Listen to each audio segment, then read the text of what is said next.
No, indeed, and we're joined now by child psychotherapist Pippa Shea. Good to see you this morning. Goodness me, so many challenges for the parents, not least those who've lost their children, but those who are going to have children going through extraordinary grief. Particularly, I think, some of those missed moments, like the passport that was found, and otherwise they wouldn't have been on that plane. How do you go about tackling that with a youngster? I think it's talking it through. There's a lot of shock at the moment. You know, all the children who are expecting their friends to come back and tell them all about the adventures of their exchange, and the children who are still there, who were swapping, who haven't gone back yet. You know, the families have still got them. So you've got all sorts going on. You've got anyone whose child might have gone on the trip and didn't, you know, breathing a sigh of relief.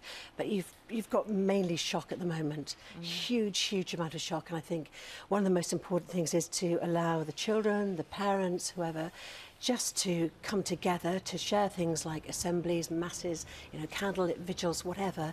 Talk to each other, grieve together, help each other, support each other. I mean, this is an absolute tragedy, and there's a lot of people from one place, which is quite unusual, you know, for children that age to be going through that. And I mean, I can imagine that there might be a lot of parents who would want to keep their children close today, may not want them to go to school.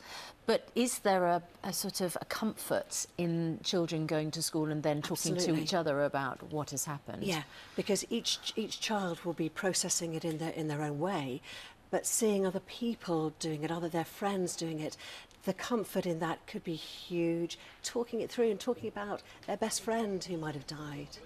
And we're in an age of social media, aren't we, at the moment? And there are reports that some of the youngsters found out about, you know, their friends losing their lives in this via social media, which is not always accurate, which is not always reported in a way.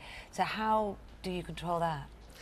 I think it's very hard to control it, because most teenagers now have, you know, Facebook or WhatsApp or whatever, and once one of them hears something, you know, within moments, it can spread around all of their friends and everybody else at school. So I think it's incredibly hard to control that, and there's no good way to find out whether, you know, you might think it might have been better for the school to have sat them down, or their parents to, but maybe for some of them actually hearing it from a friend is a different way. And I guess for parents here as well, it's just talk it through and explain how rare it is. Absolutely. Okay. Pippa, thanks very much indeed.